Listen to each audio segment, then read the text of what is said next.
know what is what. Yeah, they're dead. They're all messed up. This is Night of the Living Dead. This movie was wild. This movie was so fucking horny. Like, This movie was fucking crazy. I didn't expect it to go anywhere that it went.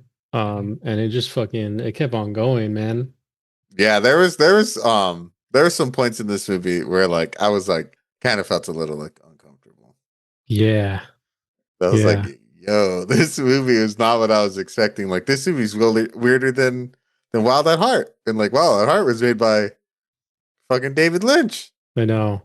This one was really, it felt like unhinged at different points in time. Like it was like it just rolled with whatever the fuck was happening. It was yeah, I was really surprised. I didn't expect any of that. Do you know what version you saw? No. So apparently the Spanish version. Well, let's get into it. All right, guys. Welcome back to another episode of Cult of the Living Dead. This week we are watching Perdita Durango. It is like a spiritual sequel, I guess, to Wild at Heart. Not really. They're like related because the character shows up in both movies. And both those books are written by the same author, Barry Gifford. But as always, I am your host, The Dale, followed by my co-host, Mr. Saya. Yo. And Twan is still on sabbatical. He is out in the Amazon rainforest looking for the lost city of gold. He will hopefully be joining us soon. The quest for colonialism never ends. Nice. 1997 movie. We've been getting a lot of 90s movies, and oh, man, the 90s is a wild place. Dude. This is a wild ass fucking movie. This is. I wonder. I don't think Wild this would ass be made. movie. This wouldn't be made like now. You know. If it was, it would definitely be like. This would be like a foreign. I feel like a foreign Spanish language first movie. Yeah. Being an adaptation of an American's book. Yeah, for sure. Because it is it's a wild movie. So we covered the Wild at Heart, which is directed by David Lynch and written by Barry Gifford. And Perdita Durango is introduced in that movie. She's like a very small minor character, and I guess Gifford wrote another book called was it 59 Degrees and Raining, the story of Perdita Durango, which is kind of a very different in tone than Wild at Heart. Both very horny movies though. So I think that's kind of a through line between the two movies. Yeah, I mean, they're both like couple stories. Like, they are couple stories. Like couples that go through a trip together. Like, yeah. I remember when we saw Wild at Heart, I was like, this movie kind of reminds me of like Natural Born Killers a little bit. That's what I was thinking of. This one more so. This movie definitely more reminds me of Natural Born Killers. For sure. Yeah. It's like the Mexican Natural Born Killers. Exactly. And Natural Born Killers came out in 94. So it was like what, 4 years before this, right? Yeah. Or the 3? Yeah, 3. So I wonder if he took or I wonder when the book actually came out. Let's see. That's a good question. I didn't look that up. 92. 92. Oh, interesting. So it came out even before Natural Born Killers. It is part of the Sailor and Lula series. So Sailor and Lula were the main characters of Wild at Heart. Wild at Heart. How many books are in this series? 3. What's the third one? So the first one is Wild at Heart, the story of Sailor and Lula, came out in 1990. Sailor's Holiday, the wild life of Sailor and Lula, came out in 91. And then 59 Degrees and Raining, the story of Perdita Durango, came out in 92. Interesting. Oh shit, wait, there's more. Okay, and then there's Sultans of Africa, which is part 4. Then there's Consuelo's Kiss, which is part 5. Then there's Bad Day for the Leopard Man, which is part 6. And then part 7 is Imagination of the Wild Heart, which came out in 2007. And then it looks like another book came out in 2015 called The Up Down, a coda to the Sailor and Lula stories, documenting the last 25 years in their life of their adult son, Pace Rasco Ripley. Damn, so this dude built out like a whole fucking story for everyone. Crazy. Yeah. He put in work. He put in a lot of work for this for his story. That's crazy. 8 books. So only 2 of them have been adapted. Only 2 have been adapted, yeah. Crazy that they adapted 1 and 3. Yeah. Interesting. Apparently, the ending of the David Lynch film is the beginning of the second book. Oh, okay. Okay. Interesting. It's a little interesting. Yeah. They do a little Lord of the Rings. Yeah. Lord of the Rings does that. Yeah. It is an interesting. It's interesting movie, but it has a pretty cool like star-studded cast of some people who go on to do some pretty great things. So it's directed by Álex de la Iglesia. The Day of the Beast is the only movie in his like IMDb that I recognized. Mhm. I've never seen it, but I recognize the title of the film. I think that's like a horror movie. I've seen 30 coins on that series that he has that came out pretty recently. It's on HBO. It's on Max, and I think it's a Spanish horror show. I just haven't I haven't had a chance to see it, but you know who's in it is Paul Giamatti. Oh, really? Yeah, Paul Giamatti is in that show. So kind of want to check it out. Well, that'd be cool. I actually, you know what? I've seen the trailers for it.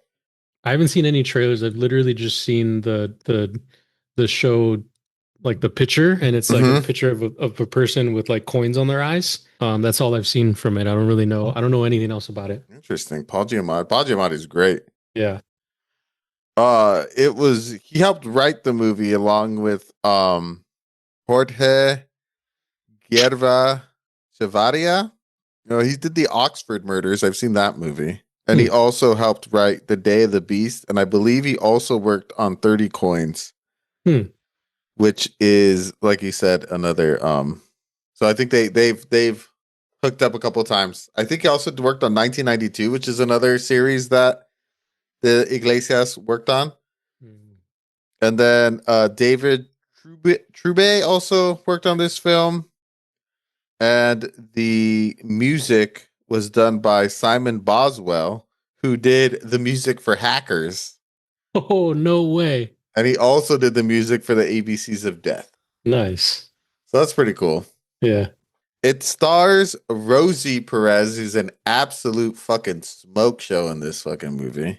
Yes. As Perdita Durango herself. I remember her best for being in White Man Can't Jump. It's a great film. She's also in Fearless. It stars the amazing Javier Bardem as Romeo, who we've mentioned on this pod multiple times because he famously won an Oscar for being Antoine Chigurh in No Country for Old Men. Crazy movie if you haven't seen it. He's in Skyfall, which I think is the best of the what's the actor's name? Daniel Craig. The Daniel Craig Bonds. That's the best one, I feel like. Yeah. And most recently he was in Dune as what's his name? Stilgar. Muad'Dib. He's like Paul Atreides' right hand man. He's great in that movie too. We have Harley Cross, who plays Dwayne, which is his name for white dude. He was in Shriek If You Don't Want to Die. Amy Graham as Estelle. She was also in Shriek If You Don't Want to Die. And she was she's in Dusk Till Dawn as like a waitress. Random. She's in actually like a couple of movies in her IMDb. I'm like, oh, I've seen that movie. Who is she in this? And she's just like a random background character. Yeah, that's funny. James Gandolfini as Dumas.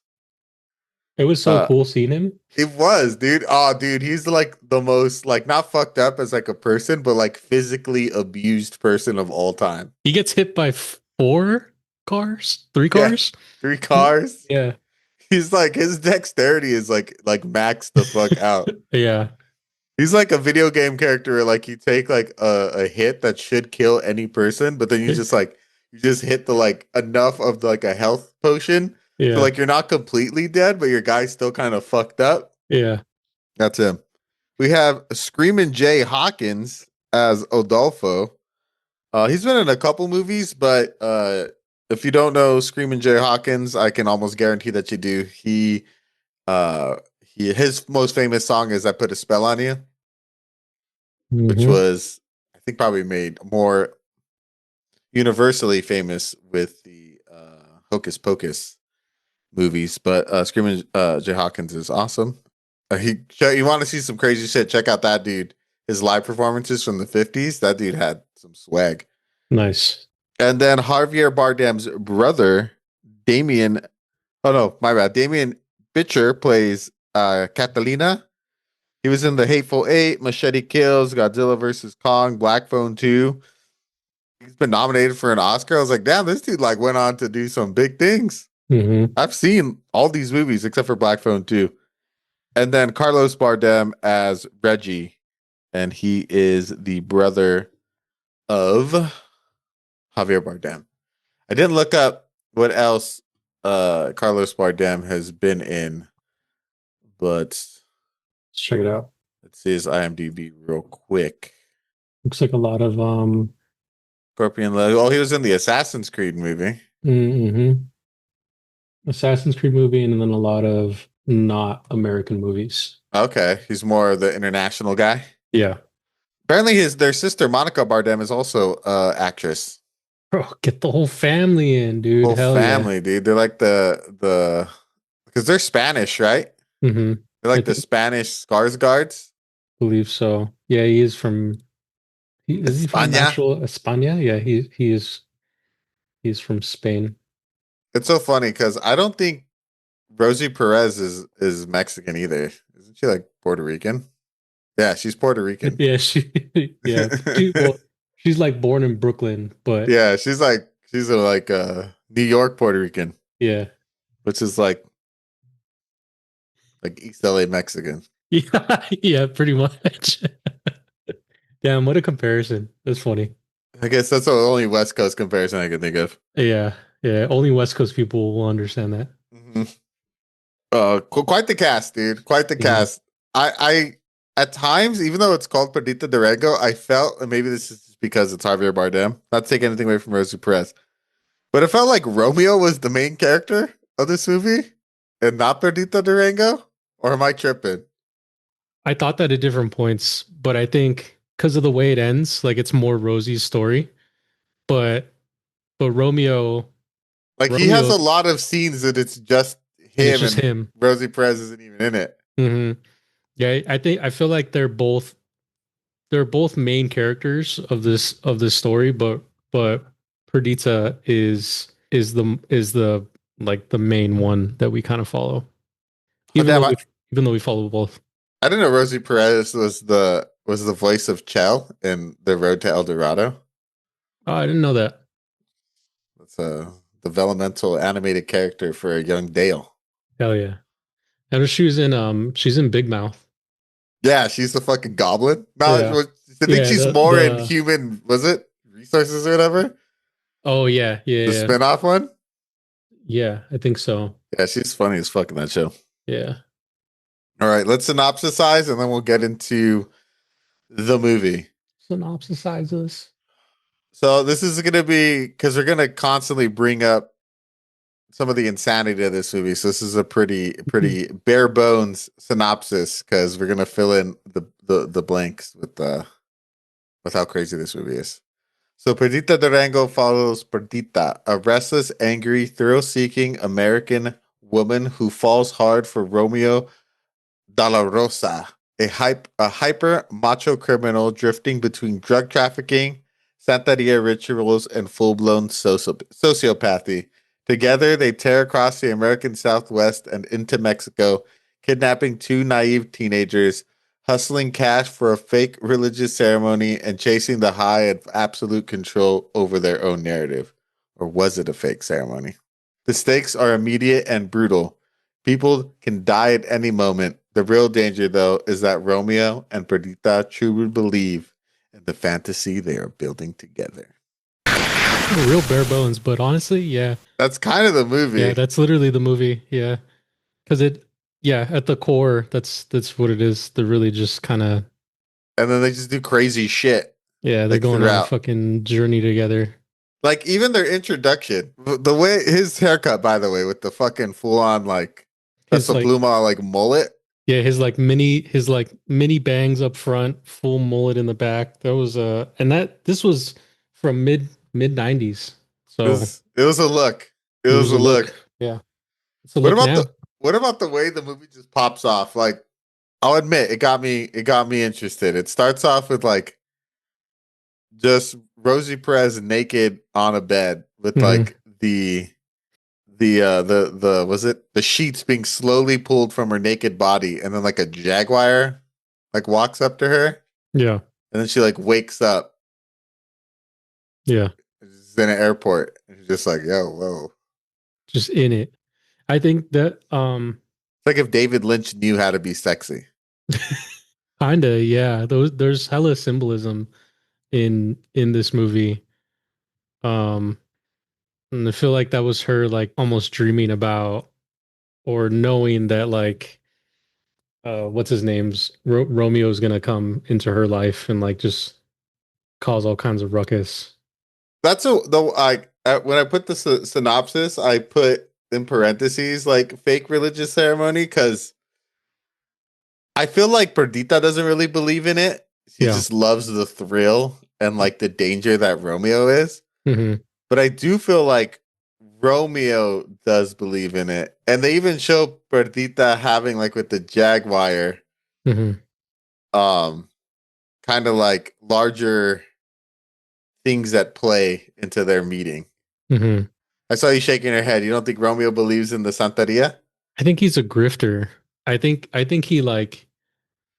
he believes in it enough to scare his like followers and his enemies.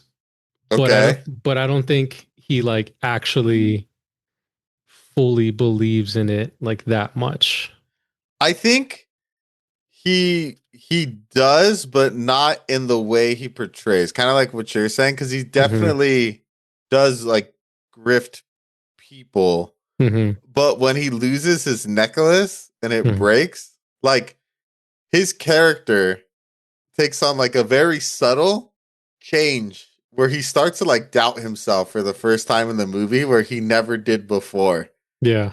And then when he like pulls that card of death, like he's also like, damn, like, okay. And even like when Perdita like makes fun of him, it's like, oh, your gods abandoned you? Like, where's your necklace? Yeah. He kind of like gives her like a side eye, like this fucking bitch. Yeah. But like with like worry in his face, like he kind of does believe that he was connected to this bigger thing. Now, whether he believes that like sacrificing people was like the thing and like robbing bodies was the thing that made it happen, that I feel like could be debated. That's true. It's kind of like people who were raised like very religious, but they're not practicing. But like when it comes down to it at their core, they still kind of believe some of those. Like a superstition in a way. Yes. Yeah. Like a superstition in a way. Yeah, maybe it's more like that. I think when he was at like the height of his power and he had like everything, I think for him it wasn't as real until shit started hitting the fan.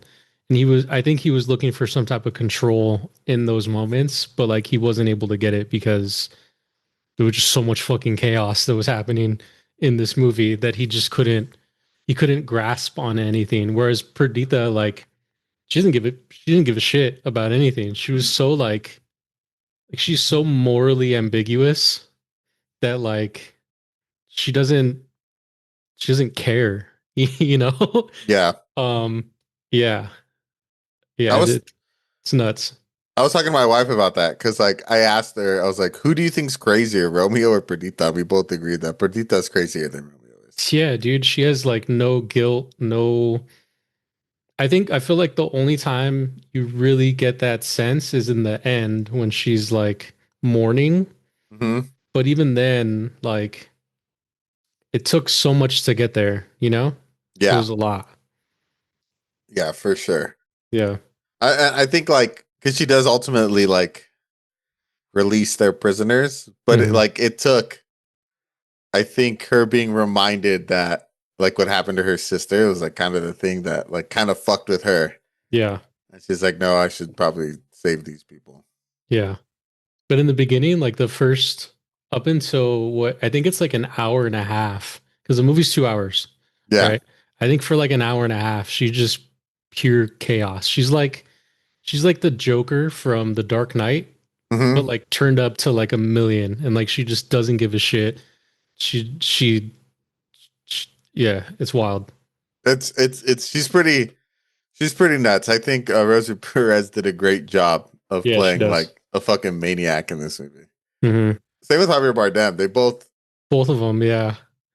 The grape scenes were like wild in the beginning. Those I think Oh, dude. that happens in the first what like 30 minutes or so. Like I was like, what is about to happen right now? And then both of them do it in conjunction with each other, and I was like, this makes me feel uncomfortable. Like this is a lot. That I Was feel like it that was when I realized that they're both just chaotic as fuck.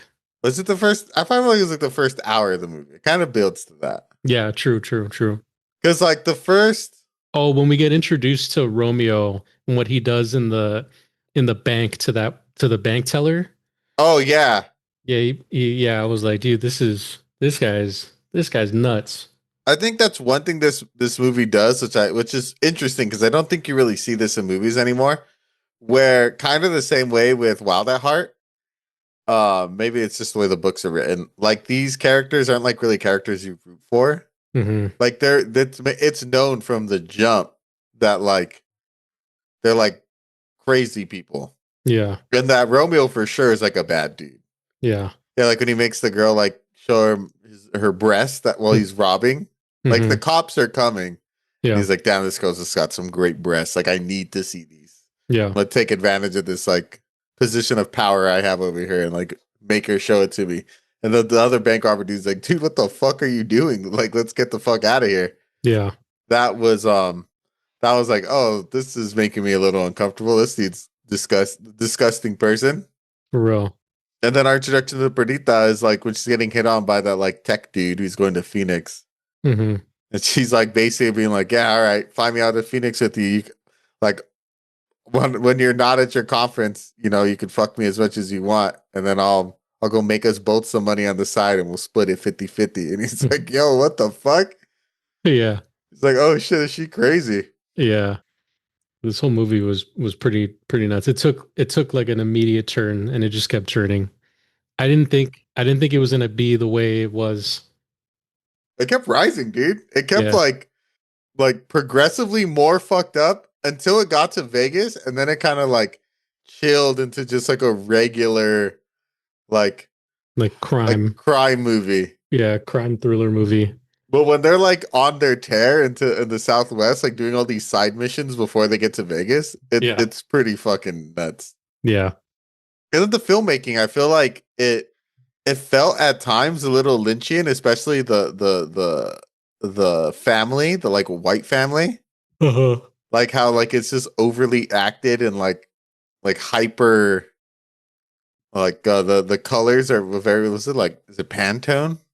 What Hmm. is it called? It had that like Like bright. Wes Anderson feel to it. Mm-hmm. Like all overly saturated. And I was like, yeah, this looks fucking this is odd. This is an odd scene.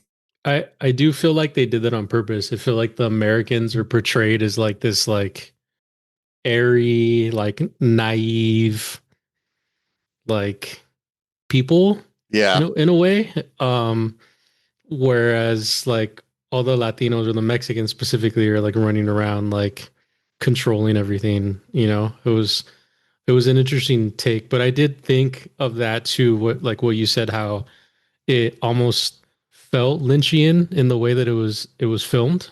I had to like pause at one point in time. I was like, who the fuck did this movie again?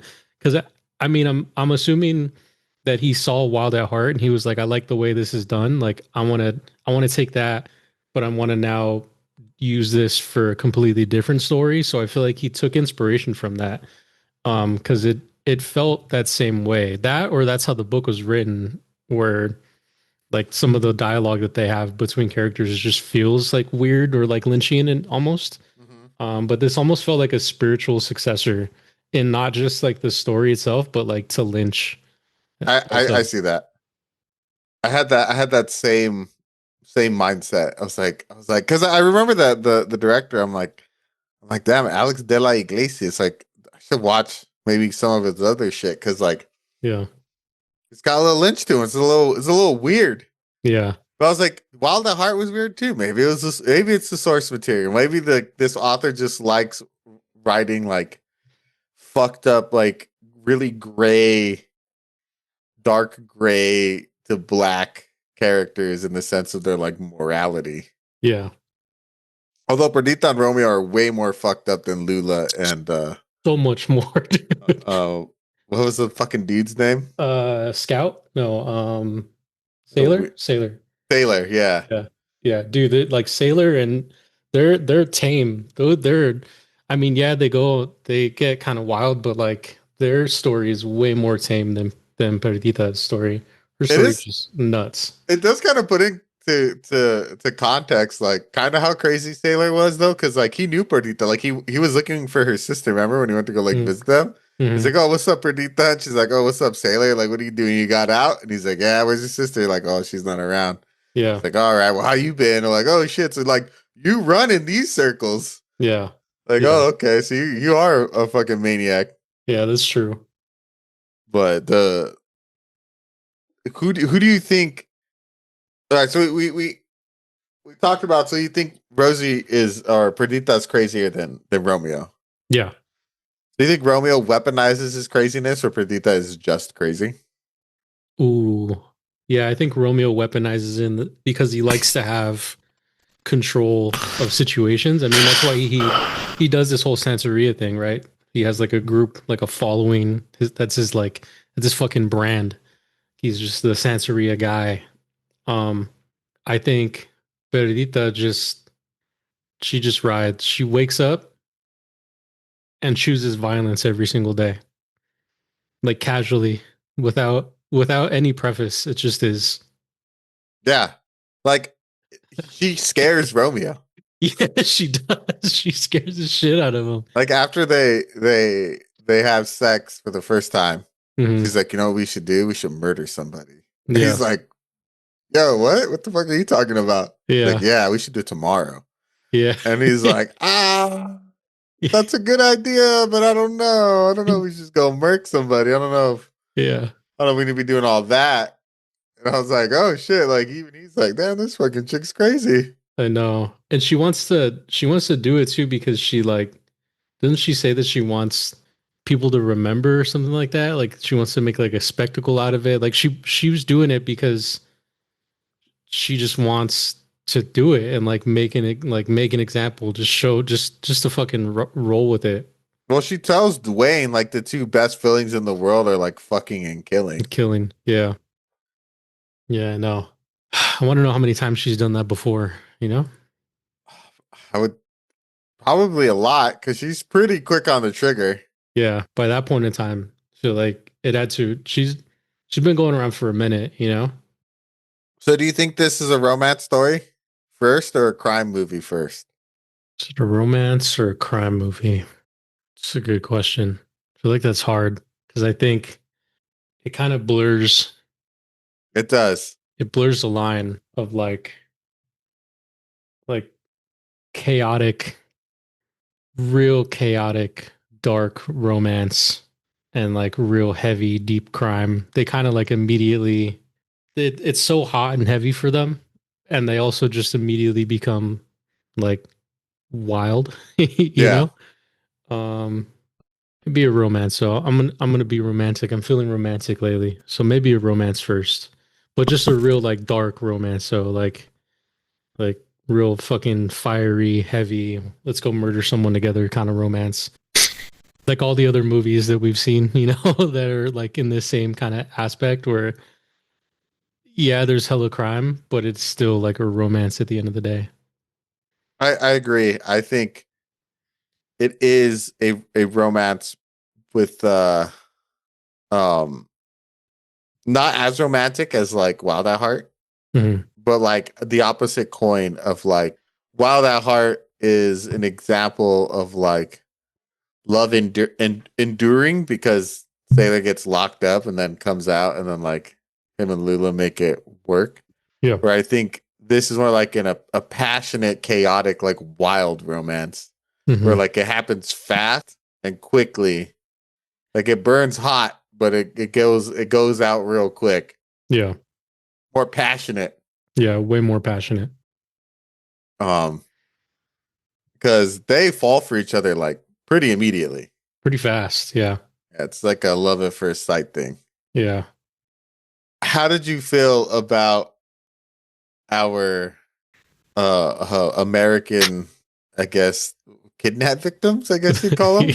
Dwayne and Estelle.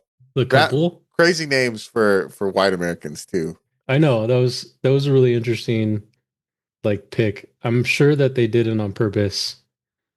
Um, it was funny to have them be named like that. They kind of like grew on me. I didn't really like them at first. I felt like they I were didn't like, either. yeah, I feel like they were just like dumb kids, and they were, I think, dumb kids. And I think that this movie, I think one of the things is like it shows like the what happens in the loss of like innocence and like how like they go from like being these like real innocent, naive kids to just like by the end of it, they've seen some shit with each other and they've gone through like a lot. And their characters kind of evolve and it yeah, they definitely grew on me though. Yeah, their story is pretty insane. Like Yeah. it is like one of the crazier things I've seen in a movie as of recently. Hmm. Like from when they get kidnapped to like that sick like jealousy game that Perdita and Romeo are playing with each other and with the grapening of each Of each of, one. of each one Yeah. was was wild. Yeah. And it's also interesting to me too, because they're like I feel like both Romeo and Perdita see them like different. Like Romeo sees them more as like he's gonna sacrifice them, and Perdita is like she doesn't even see them as like people. Like she just wanted to kill them. Like she's literally just like, let's just pick them up and kill them. Like I don't give a shit. And Yeah. it isn't until the very end when she's like processed everything. She's like, you know what? Maybe I should help these kids.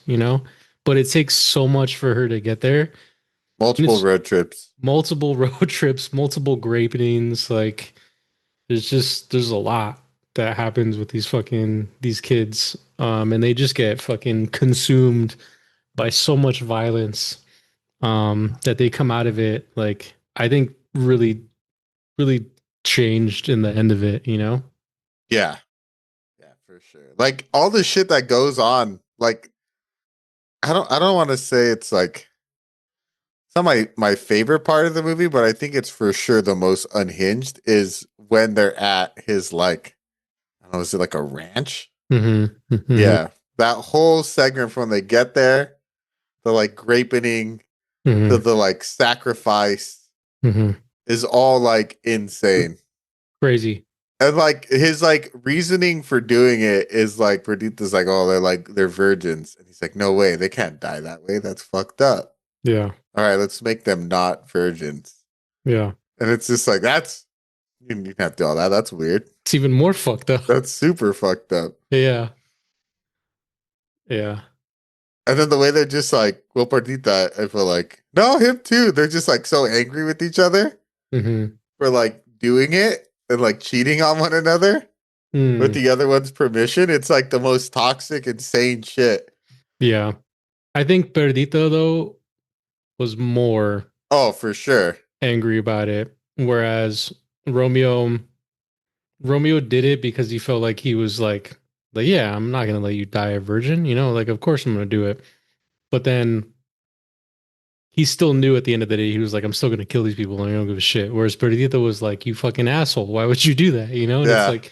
like, bro, what's wrong with you? Like, where are we at in this, you know? But yeah, it was hard for me to like relate to any of this. And like I was just trying to analyze like what the fuck is going on between these people. But honestly, they were just so unhinged. Dude, I mean, when this happened, I was literally watching it like with my hand like rubbing my Hmm. forehead, being like, "Yo, Hmm. what the fuck is this movie? Like, Hmm. this is like like a crazy plot point. Like, this movie got released in theaters. Yeah.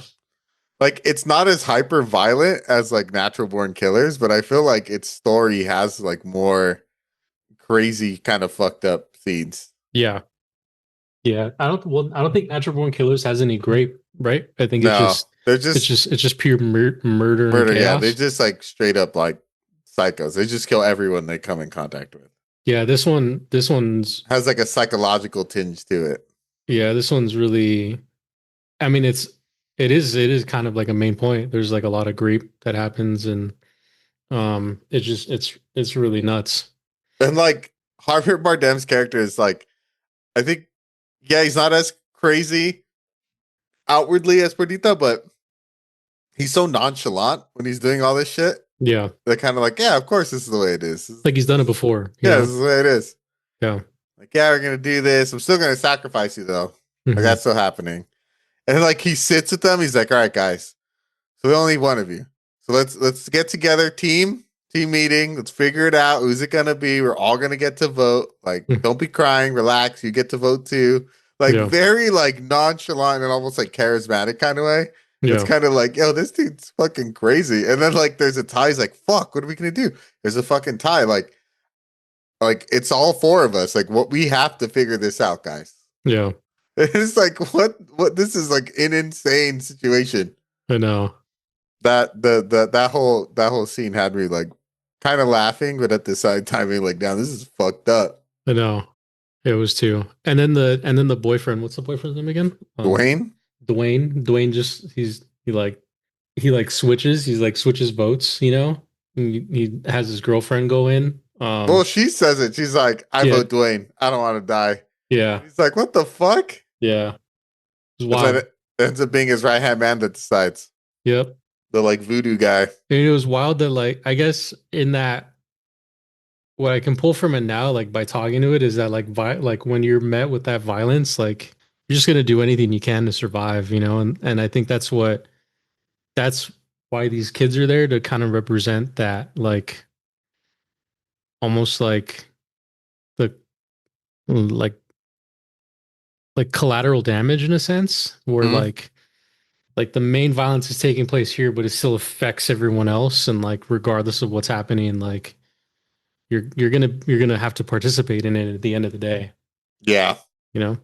Yeah, I was surprised that they made it at the end. Me too. I was waiting for them throughout the whole movie to just get shot, like that was it. But Perdita has a change of heart and she's like, today's your lucky day.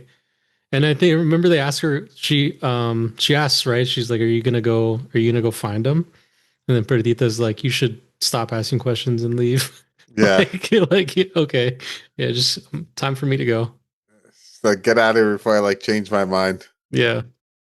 And then we haven't talked about him, but James Gandolfini's character just getting like a fucking Acme character, just getting absolutely like it was almost comedic how like fucked up everybody would get in this movie. Yeah. The amount of cars that just hit people is Yeah, kind of wild. it's kind of wild, dude. It's like, what is this fucking Monterey Park?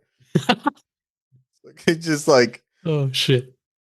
like when he gets hit the first time and he's like immediately all fucked up. Yeah. He's like, he's still chasing after him. He's like, holy shit. He And he gets gets hit hit 3 more times after that, I think. Right? Or 2 more times? two. I think he gets Yeah. hit 3 times, and then the fist tries to like rip his head off. Yeah. he gets like wrecked in this movie, which is really it was funny because I mean I know him from The Sopranos, you know, so it's like to see him go through all that shit was hilarious because seeing him be the good guy was kind of funny. Yeah, Tony Soprano would never go through that. But Tony Soprano, I think, would have that durability. Oh yeah, for sure. Yeah, because he goes through some shit, and he's like, I love this character too. Like when they're sitting in the car at the end, and is like the other agents like watching that little TV. He's like, "You're gonna lose your fucking job after this. We'll make sure you're fucking crosswalk duty." He's like, "What'd you say, boss? Nothing. Your stupid fucking little TV, fucking piece of shit." I was like, yeah, he's so angry. He was so angry. That shit had me rolling. I was like, damn, his fucking character is too much. He was almost like a comic relief without necessarily being funny. A little bit, yeah. That's honestly what I pulled from his character more than anything else. I mean, yeah, he was chasing the bad guys. I think in the end, like they didn't really do much. It was all kind of resolved because Romeo, it was a self-contained story and they resolved it themselves. James Gandolfini's character was just following like after, like step by step. I feel like the closest he got was when they were doing the switch of the semi truck. Yeah. Remember that? That was like the closest that he was actually there, but then that was pretty much it. He gets hit by a car there. Yeah, that's the other time. It's another time he gets hit by a car. Yeah. He gets those two guys killed. Mm-hmm. You know, that little dude was like fucking a crack shot though. He shot that bald guy that like 10 times. Yeah, for real. But he was always like 10 steps behind, you know? Yeah. Was that saying something about like American cops? I guess because it might be. Because he was on his tail kind of the whole time, but like he kind of refused to listen to get backup. I even said too, like when they finally get him at the end, like all those cops roll through, and Perdita got in through like the back door, and I'm like, did they not send any cops to like cover the back? Like this is like horrible tactics. Nope. Like she got in and got out the same way, like no problem. Yeah, I know. I was expecting for her to get caught in the end of it too. Yeah, and he just sees him. He just like waves. He just waves. I'm like, okay, I guess he technically didn't have her on anything. He didn't. Yeah, he didn't really see her do anything. I mean, he did say that they kidnapped a kid together. They kidnapped those kids together. Oh, I guess there was that, and I think he saw her at the semi truck part. Yeah, and then the dude like putting up his zipper during the semi truck part. Like it was like okay. I know. And he was holding the shotgun straight up instead of like pointing down. Bad tactics. Learn from Siege. Always have your gun ready. Always.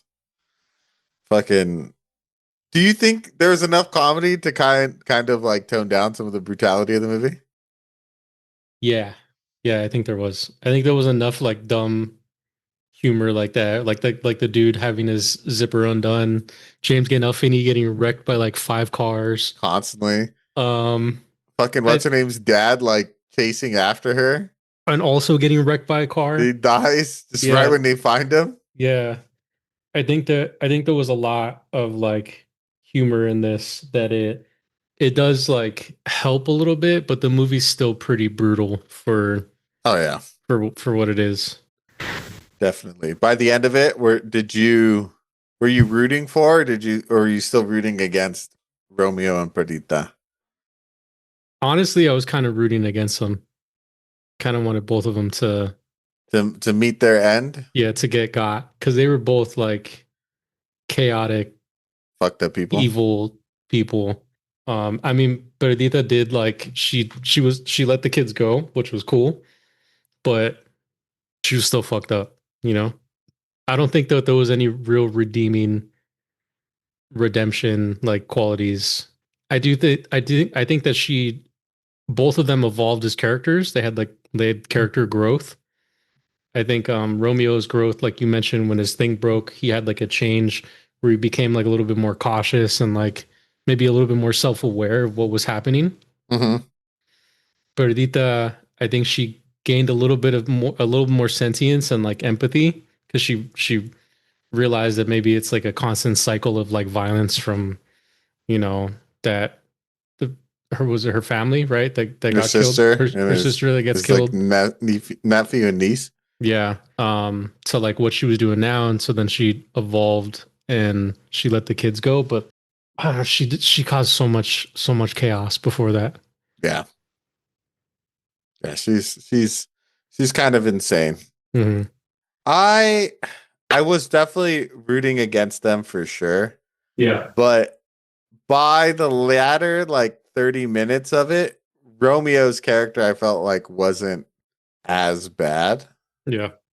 Like once it got past the like, okay, I'm not gonna sacrifice you, he just became just like a regular bad criminal guy, Yeah. and then him like getting revenge for what happened to his grandma was kind of cool. That was cool. Yeah. I did like that part. And But his dancing is insane. yeah, I know. He dances like a fucking maniac. Yeah. Yeah, I guess you're right. He did become a little bit more tame. But did he become more tame because he became like way more superstitious and like way more careful I think so. Maybe when he thought he was gonna die. when he thought he was gonna die? Yeah. So I feel like no, I see it though. I see what you're saying. I think the last thing I have for this movie is we talked about how it's kind of a spiritual successor. Well, it is a in the same universe as Wild at Heart. Hmm. Do you think this movie is more or less chaotic if David Lynch would have decided to take up the helm on it? More or less chaotic than a David Lynch movie. Because although Wild at Heart was crazy, I felt like for a Lynch film, it was like one of his more tamer Yeah. crazy movies. But maybe Yeah. because it wasn't his own creation. Yeah. So how do you think Lynch would have taken like that Wild at Heart concept and applied it to this movie? I think he wouldn't have made it as linear. Okay, I could see that. Yeah. Um Maybe also we would have dove in a little bit deeper into like the psychology of like either Perdita or Romeo. Maybe like show a little bit more of their like I mean we did get some of their backstory, but maybe getting like a little bit more of it Mm-hmm. because he likes to like dive into characters themselves, you know? Whereas this one it was more of the story with the characters in it. I think Lynch loves character building and like he loves characters themselves, and I think that's why we get so many scenes in Lynch movies of characters just like going through shit or like experiencing stuff, you know, to themselves. Yeah. Um, I do think though that this was crazier than a Lynch movie just because there's a lot. Like it's really hyper violent. There's grape. It I don't know if like Lynch would have made it like this. I can't think of like a Lynch movie that's like hyper violent like this. Yeah. Yeah. This felt more almost like a Tarantino movie. I could see like if you fused the two directors, huh? Yeah. Yeah. I could see that. Yeah. How about you? Uh yeah, I agree. I mean, I feel like it'd have been a little bit more stylized because I do think the director of this one does a good job. I was thinking when you're talking about like a lot more like character driven. Like we get a lot of backstory on Romeo's character specifically, where I think Lynch maybe would have gave us more Perdita. Mm-hmm, Because mm-hmm. Romeo's always like, this reminds me of when I was a small boy. And then Oh yeah. it'll like fucking flashback to like him in this village. Yeah. Or like when he's like, oh, my grandmother would send me letters, and it's like him in like a war in Belarus. Mm-hmm. And he's just like reading the letter while like they're getting mortared and shit. Yeah.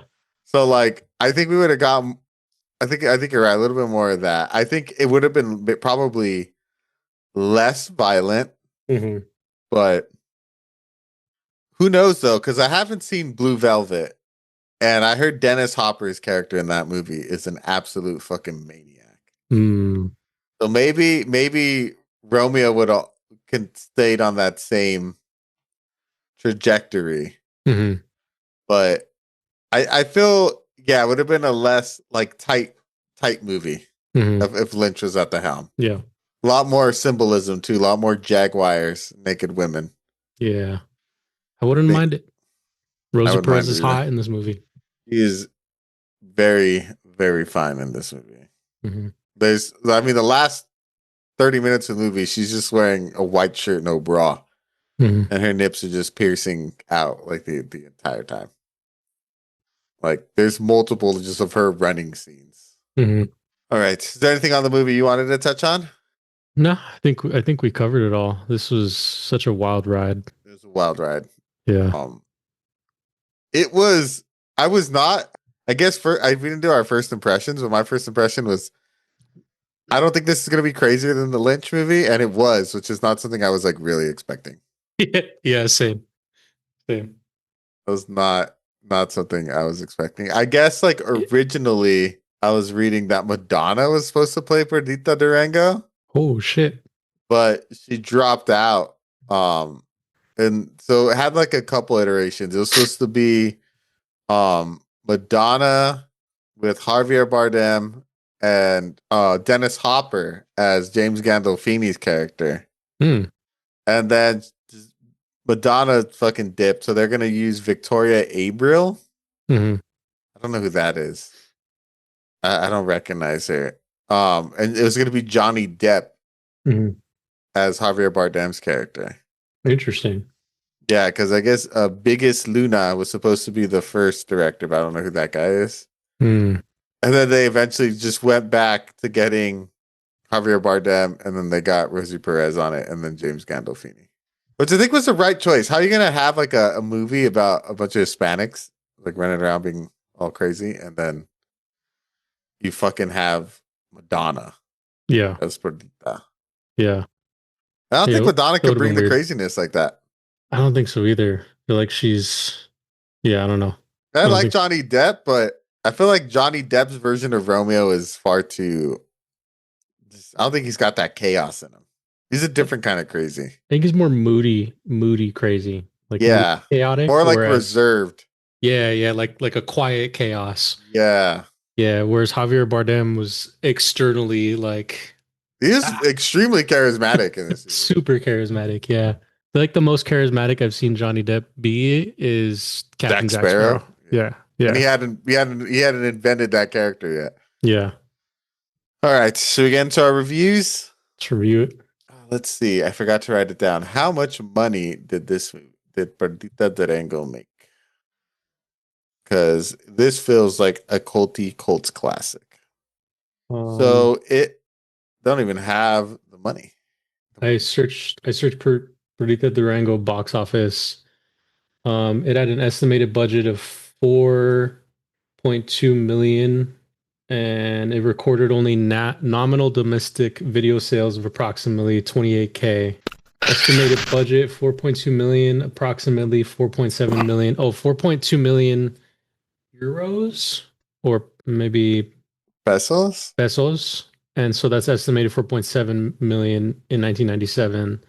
It didn't hit box office. It indicated a limited or no major theatrical run in the US, and made money off of video sales. So 28,000 estimated. Damn, so this is like, was this a Latin American project? I think so. Like a Latin market movie?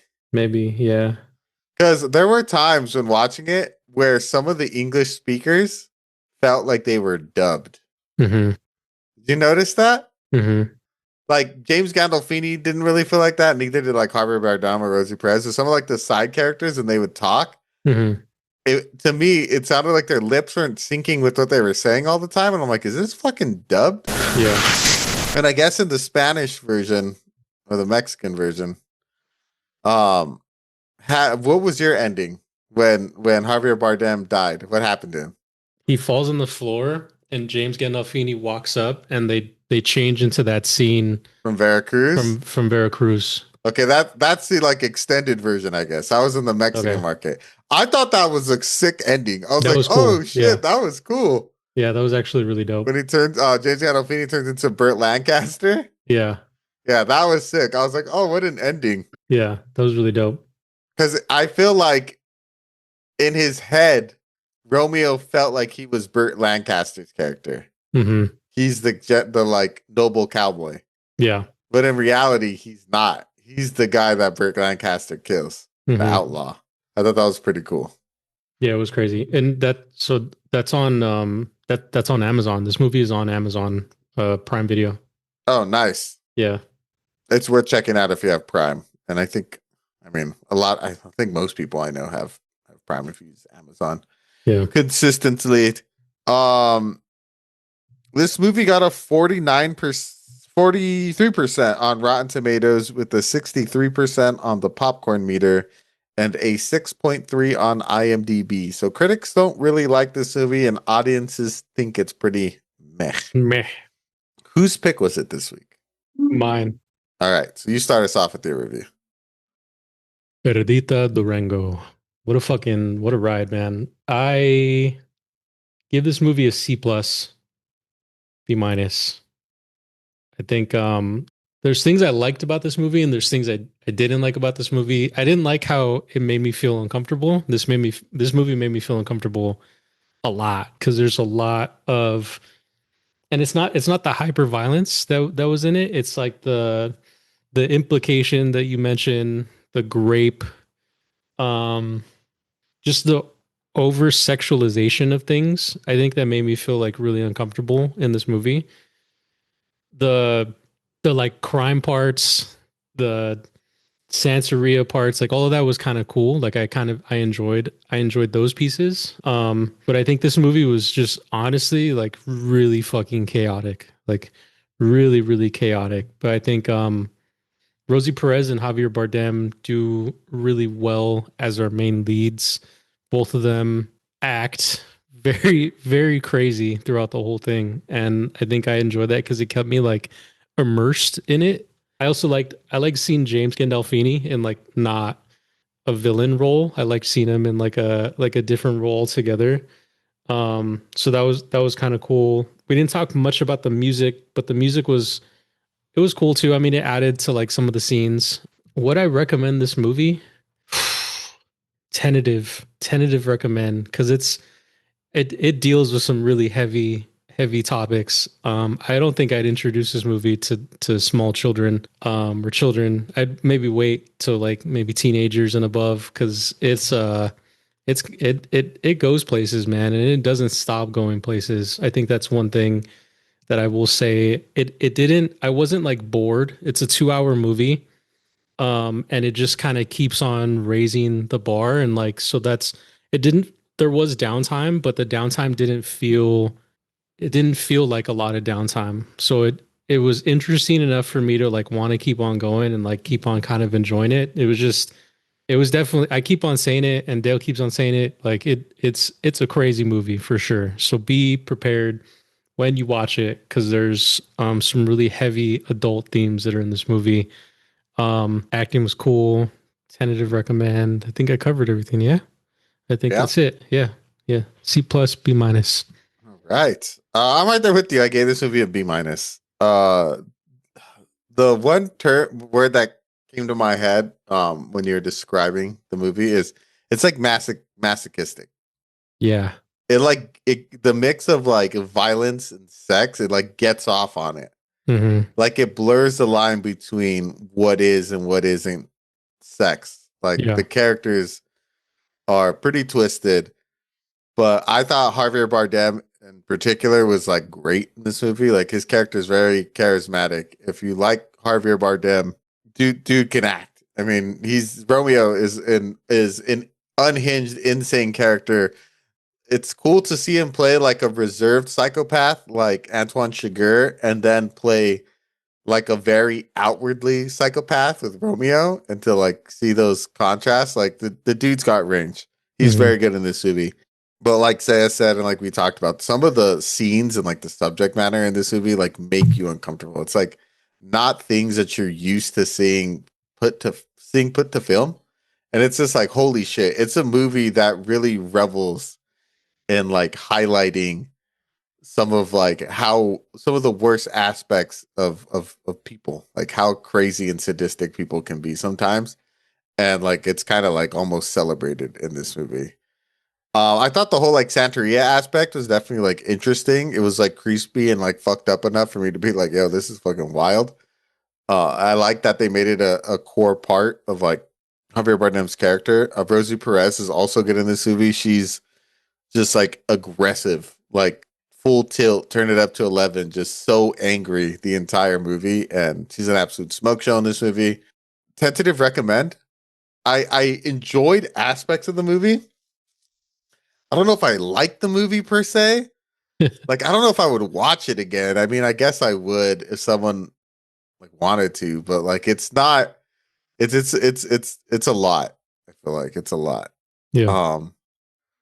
Did I? I think I enjoyed it more than Wild at Heart, though, which we compared it to a lot in this movie. They're both very chaotic romantic movies. Mhm. But this one, I think, brings a level of charisma with its characters that the other one doesn't, and it's very stylized. So, tentative recommend. Like, if you like a fucked up movie, if you don't mind pretty like graphic material, not graphic in the sense of like outright gory violence, but just the subject matter is kind of graphic, then I would check this one out. If you're a fan of the actors, it's worth checking out. It's cool to see a young James Gandolfini and a young Javier Bardem and Rosie Perez at the peak of her powers. So yeah, check it out. I mean, it's cool to see like a Mexican version of Natural Born Killers with a spice of romance in there. Mhm. So yeah, a B minus.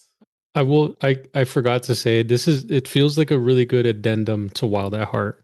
Like It does. if you liked Wild at Heart, I think you're more likely to kind of mildly enjoy this movie.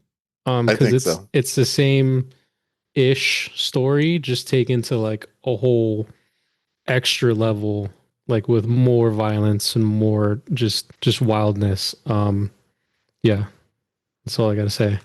I'm curious to hear what Twan had to say about it. Yeah. All right. Well, it got a B minus C plus from Saya and a B minus from myself with the tentative recommend.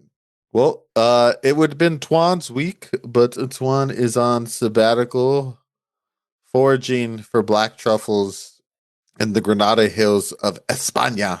España. So I will be taking the lead on this one. Saya, do we have any additions? Let me hold on. I might. Dog Day Afternoon Oh, Dog Day Afternoon with Al Pacino. with Al Pacino. Good Yeah. movie. Very, very woke. Yeah, it's from 75. Yeah. This movie's plot line is, are you familiar with the plot line? I heard about the plot line. Yeah. About how he's robbing a bank to pay for his like boyfriend sex change? Yeah. Such a wild, what is the Wild thing. Yeah. And I guess it's based on an actual true story. oh no shit. Mm-hmm. Nice. Yeah. All right. I really like that movie. I've seen it before. It's a good one. Hell yeah. All right. So let's wheel it and deal it. It is my pick this week. Saya, what are we thinking?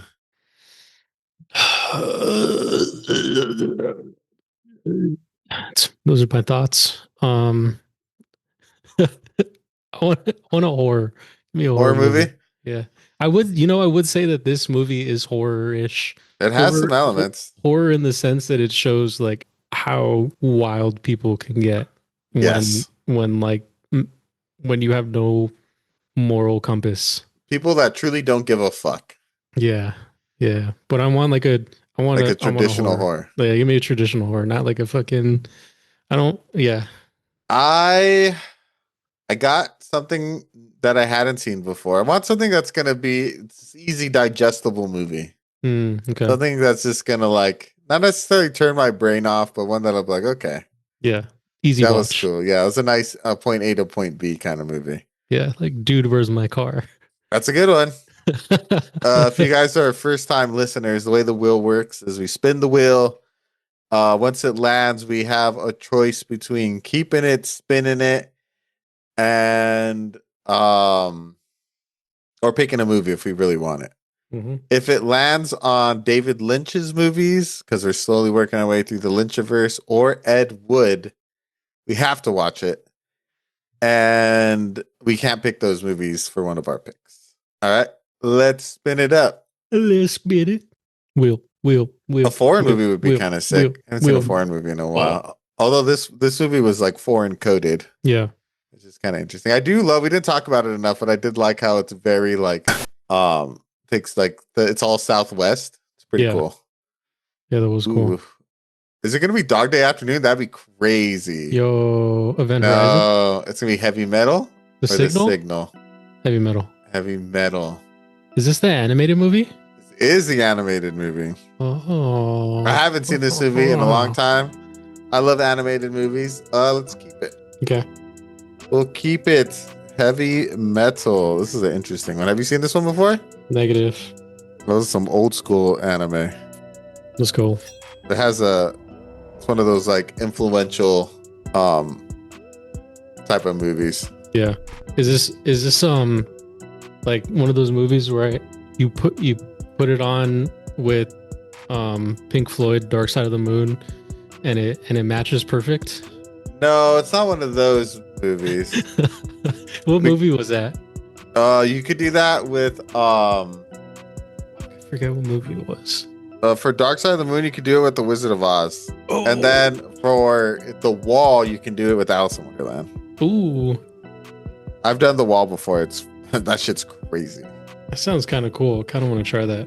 It's dope. We should do it. Yeah. I'm down. I was fucking faded as fuck when I did it. I'm down. They could be our next like group I'm down. session. We'll get joints this time. Oh, for I'm this down. upcoming 420. Oh, that'd be For sick. anniversary. Yeah. That would be sick. I'm down for that. All right. So the will has spoken. We will be covering the 1981 animated film Heavy Metal. And I think this is a US animation. It's not Japanese anime. Nice. It's an interesting movie. It's very futuristic. It's a kind of cyberpunky. I haven't seen it in a long time. So I'm looking forward to watching it again. Thank you guys for joining us this week as we covered Perdita Durango. It got a B- C+ from Saya and a B- from myself with a tentative recommend. It is an intense movie, but in the end, I think if you enjoy these types of movies, it's kind of worth checking out. If you guys haven't done so already, give us a follow on our social medias. We're on Instagram, TikTok, YouTube, Facebook, Threads, Twitter/X. I think that's it. As always, I have been your host, The Dale, followed by my co-host, Mr. Saya. Remember, it's always about the friends we made along the way. Catch you guys next week. Bye.